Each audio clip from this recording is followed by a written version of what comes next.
Thieves will steal our cars, our valuables, just about anything they can get their hands on. To cut down on crime and antisocial behaviour, the police and other agencies are using new tactics and technology, so the bad guys get caught in the act. The CCTV is gold dust. Great evidence for the police. Got to have him stopped. Local councils, shops and businesses are laying some traps of their own. The eureka moment when you get that evidence. And the general public too can help unsuspecting crooks get their comeuppance. People won't stand by. I couldn't sit back and do nothing. Yes, we've got her. So, anyone who's up to no good had better think twice. They might just get caught red-handed. Today, the curious case of the burglar on a bike. Minutes after committing his crimes, he simply vanishes like a ghost.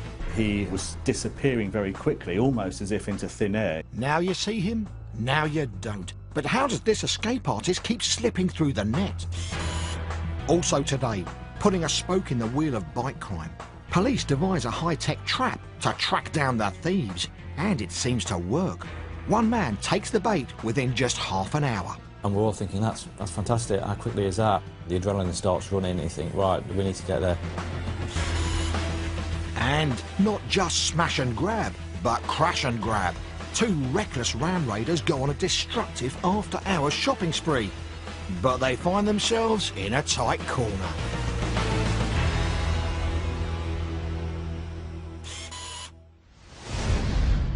Tadworth, Surrey. A motorcyclist pulls up outside a house as if he owns the place. But he doesn't live here, and he doesn't have a key. He intends to simply smash his way in. He's a prolific burglar who has escaped from prison and is on the run. But he's like the Invisible Man. It was a puzzling and frustrating picture. He breaks into people's homes and steals valuable jewellery. I lost my grandmother's jewellery. It's like losing part of your own history. The hunt is on for this slippery customer who appears to disappear straight after committing a crime.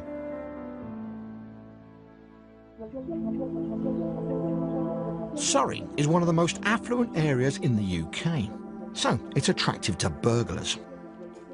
DI Richard Haycock has been policing the area for nearly 20 years. We deal with a range of crimes, and a significant portion of those crimes are burglaries to houses. Because the travel routes are so easy, the roads, the rail, it's easy to come into Surrey, commit crime and then get out very quickly. And recently, it became clear to the police they had a new, unwelcome visitor to their patch. We started to get reports of burglaries to houses, and what we noticed was a very similar method of committing these burglaries. And it's not long before Richard gets to see some CCTV evidence of exactly how this criminal operates. It's a Friday lunchtime in July. A man on a motorcycle pulls up at a house in Tadworth. He parks the bike and rings the doorbell to see if anyone is at home. No one answers.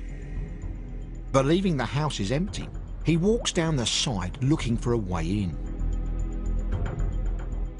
Then back to the front door, he tries to kick it open. But it doesn't budge.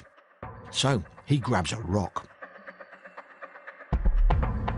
He throws it at a window, but it doesn't break. Now he seems to lose interest and starts to wheel his bike back to the road. But the homeowner is at home after all, and after being woken by the noise, shouts at the man. But this doesn't seem to bother the burglar, who just rides away. The house owner calls the police, who arrive within minutes and flood the local area hunting for the bike. But mysteriously, neither the man nor his motorbike are anywhere to be seen. The person responsible was seemingly disappearing very quickly, almost as if into thin air. It was a puzzling and frustrating picture. One of the mysterious burglar's early victims in Tadworth was Angela. She and her partner have made their home in the village, in a house that's Angela's pride and joy. At the time, Angela had been looking after her mother-in-law's jewellery. My mother-in-law had been ill in hospital for quite some time, and her hand started swelling up, We took her jewellery off and she gave it to me and said, I want you to have this. I brought it home and put it in a drawer in the kitchen where we were keeping anything of any importance to her. On returning from a hospital visit, Angela is shocked as she walks into her home. Just literally stopped in horror. Everything had just been thrown all over the place. You just freeze, and then the fear hits you that whoever's done this could still be in the house. But in fact, the burglar has left, and Angela immediately dials 999. When the police arrive, Angela checks the kitchen drawer. Her mother-in-law's rings are gone. And the thought that she'd just given me the rings, it was just horrible. Then we walked around the house and saw that the bedrooms had all been turned upside down. There are other items of jewellery missing, which for Angela are irreplaceable. I lost christening bracelets, 21st birthday presents, my grandmother's jewellery. It's like losing part of your own history. It was to be especially heartbreaking because shortly after the burglary, Angela's mother-in-law's health deteriorated. The biggest impact, I think, on me was losing my mother-in-law's jewellery, purely because she died so soon afterwards. That was the worst part. Richard is determined to catch this callous crook before he strikes again. It's one of those crimes that the police take personally. They've been into someone's house, they've violated their privacy, a heinous crime. So we're really fired up around making sure that justice is served. And he gets an immediate lead. The police forensic team find a discarded cigarette end in Angela's front garden. Cigarette butts are great for recovering DNA, and so that cigarette butt was taken, it was submitted for examination, and DNA was found from the cigarette butt, which then starts to put our criminal at the crime scene.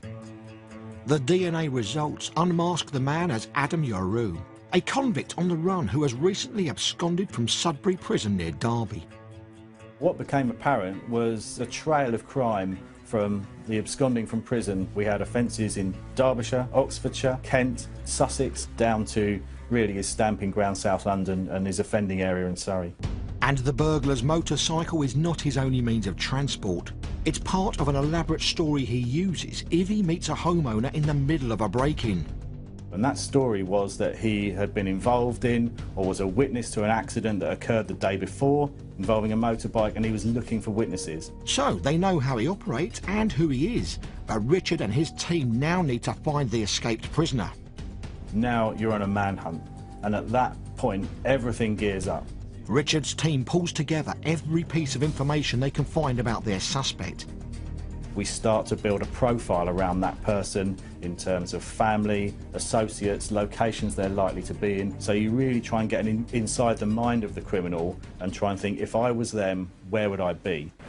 And then the burglar appears at another address in Surrey. Here we see him arrive at this premises, and you can see the patterns are played out time and time again. With his cover story ready, Yaru rings the doorbell. No one's home, and he commits another burglary. Stuff's in the rucksack, away he goes. And once again, he seems to simply vanish from the Surrey roads. Police are frustrated. The burglar must have a way of hiding himself and the bike. It feels like you're in a chess game, but with very high and very real stakes. And at some point, you want to make the checkmate move that brings the person into custody.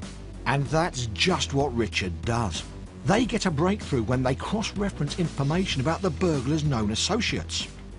That led us really to an address in Clapham, which we put under observations, which led to the break in the case. Early one morning, we see this guy come out of the house and he's arrested.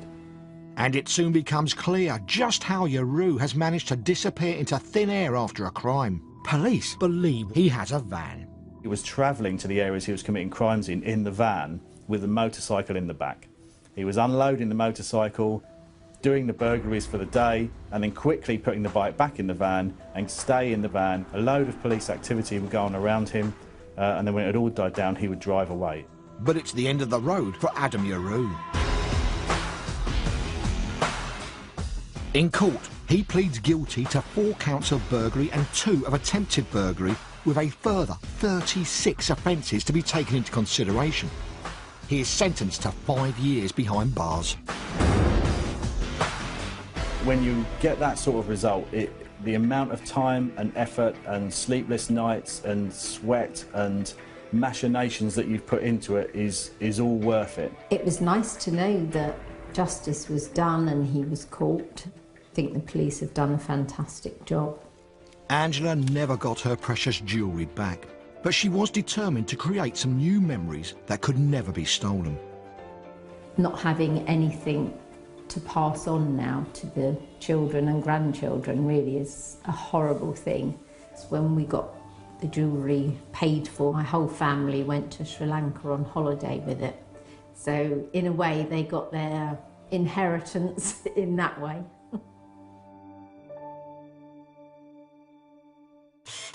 Now, people sometimes say they're going to hit the shops, but not like this.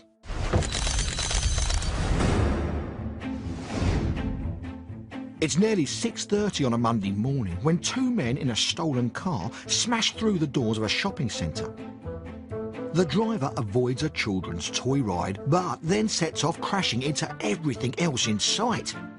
Now, it may look like he's performing the world's worst three-point turn, but there's method in this madness. He's ramming through the shutters of this jewellery store, and once inside, the pair embark on a smash-and-grab raid. After a minute's looting, they get back in the car and with difficulty drive off back the way they came. Less than 24 hours later, in another shopping centre and another car, one of the same men is out with a new partner in crime. And they're looking to get more goods knocked down off the shelf in the same destructive way. But their greed and reckless demolition catches up with them. Leaving an unexpected item in the bagging area, police find DNA at the scene of the raids and charge a 20-year-old and an 18-year-old with a shopping list of offences. So, instead of smashing through security bars, they're now likely to be looking through them.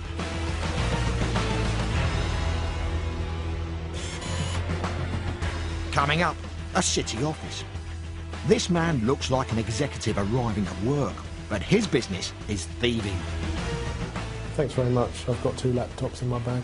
He's waved through security and unbelievably even helps himself to a coffee before helping himself to more valuables. Cycling in Britain is booming, and bikes these days are worth an awful lot more than the rusty old chopper I used to have. But sadly, that makes them a popular attraction for thieves.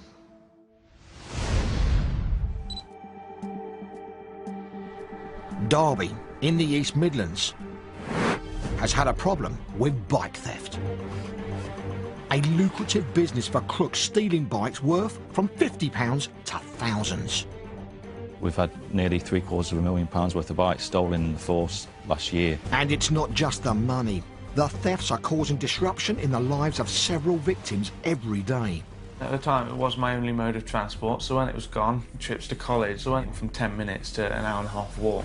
So the police decide to put the brakes on this crime spree and set up a special sting operation to catch the thieves.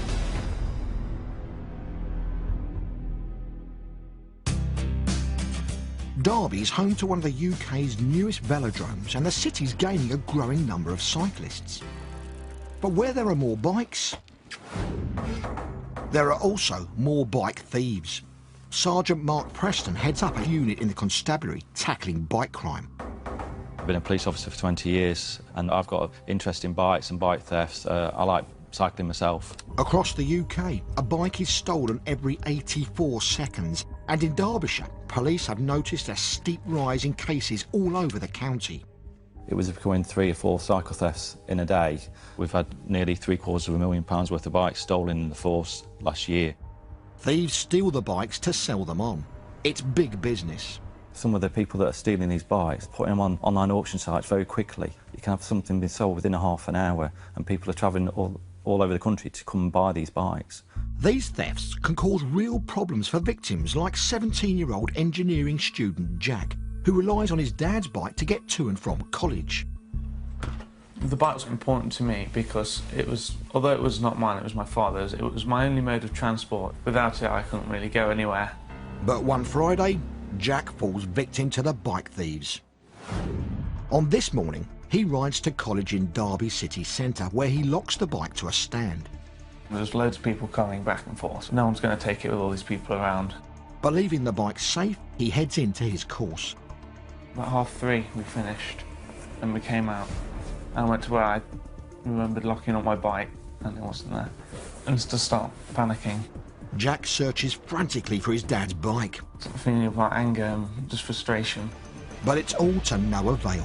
Jack and his dad never see the bike again.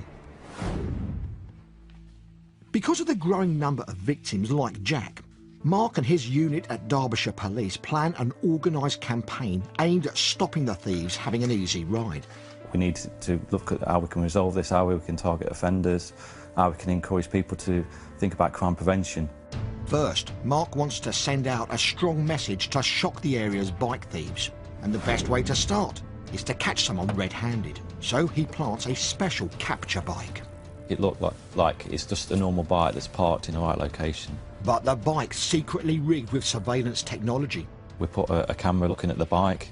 Also, there's equipment within the bike that allows us to track the bike to where it goes to. On a cold December morning, Mark leaves the capture bike locked up in the city centre at a known hotspot for bike theft. He then waits to see what happens. If the bike moves, the hidden equipment will immediately send a message to Mark. And he doesn't have to wait long. Less than half an hour later, we had the activation and we're all thinking, that's fantastic, how quickly is that? A man walks past. He has a good look at Mark's bike. He walks off.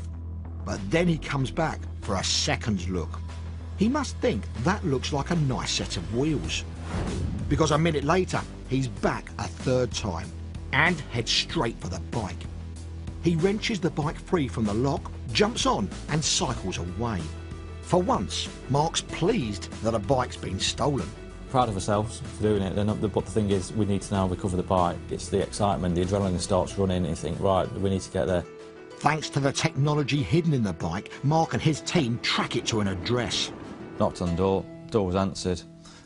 Completely denied any knowledge of what it was all about and what we was there for. And as we were searching, the bike was in a cupboard. We arrested the offender and it was happy days for us.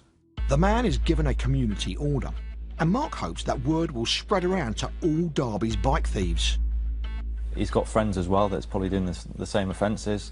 He's telling them, but watch out, the police are about. And to reinforce the message, Mark advertises the police operation with a selection of eye-catching, colourful bikes. It gets people talking about it, gets it on social media and saying, oh look, Derbyshire Police and got capture bikes in operation, and that sort of cascades all the way through. In the coming months, the level of bike thefts go down. Mark's message appears to be getting through. But there's one thief in particular who seems a bit slow on the uptake.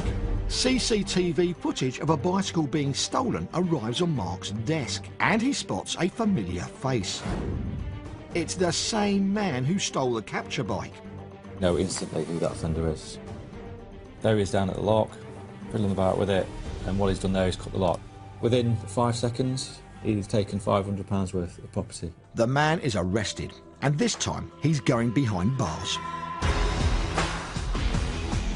In court, he pleads guilty to 17 various offences, including bike theft. He is sentenced to 48 weeks in prison. Mark's high-profile bike theft campaign goes on to have a remarkable impact on Derby's crime statistics.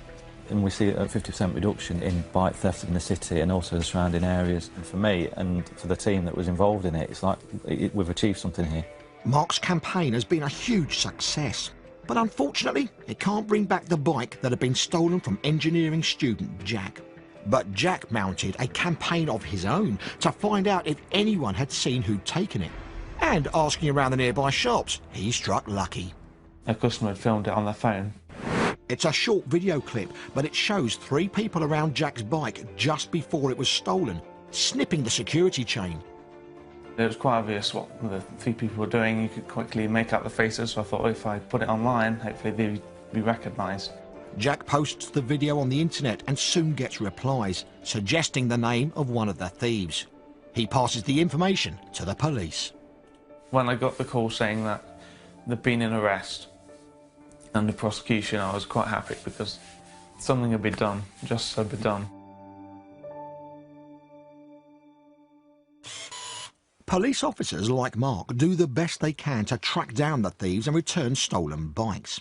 But there are things we can do to try to stop our bikes being stolen in the first place. If it's at all possible, try and leave your bike in somewhere that's covered by CCTV or that's perhaps well lit in a really busy area that people are constantly passing by. The best thing you can do is secure it with a lock, but 2 locks is always better than 1. Especially when the bike locks are different, because they may have to bring 2 different types of tools to break the locks free. There were examples where we found up to, say, 35 bikes and we really struggled to get them back to their owners because there's no unique nature of identification for them. Personalise and security mark your bike so that if it is stolen and the police do recover it, we can identify that and get it back to you. Thieves rarely look like baddies from movies. Sometimes they just blend in and look like just another face in the crowd.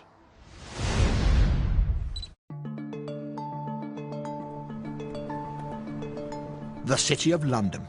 As an important financial hub, the square miles high-rise office blocks are filled with valuable high-tech equipment containing sensitive data. This man's not bothered about data though. He's just after the equipment. He sneaks into offices to steal expensive laptops. He was so brazen and acted with extreme confidence. He blends into the office buildings, wearing a suit and looking just like any other worker. He takes laptops to sell for cash, but even though he has no interest in what's on them, for the victims, the information that's lost can be crucial. If anything happens to any of our data, it affects the whole business. He strikes time and time again, going in and out of many different buildings. Just extremely frustrating. He was being really elusive. He needs to be stopped.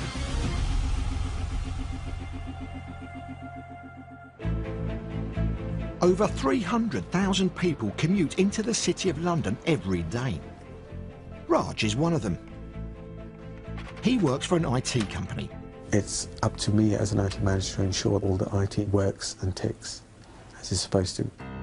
But one Thursday evening, Raj comes across a different kind of gremlin from the sort he normally comes across in computers. It's just after 6 p.m. Raj and a colleague return to their office after a work's due and come face to face with a man they haven't met before. Me and my colleague are fairly new to the company and I'm not familiar with every single face. So I walked in and said hi to him and he acknowledged that we were here. It did not look suspicious at all. They assume the man works for the company and leave him to it. We come out the server room, he was gone. The next day, Raj is shocked to discover 2 important laptops are missing, and after a check on the building's CCTV, he realises he had seen the thief.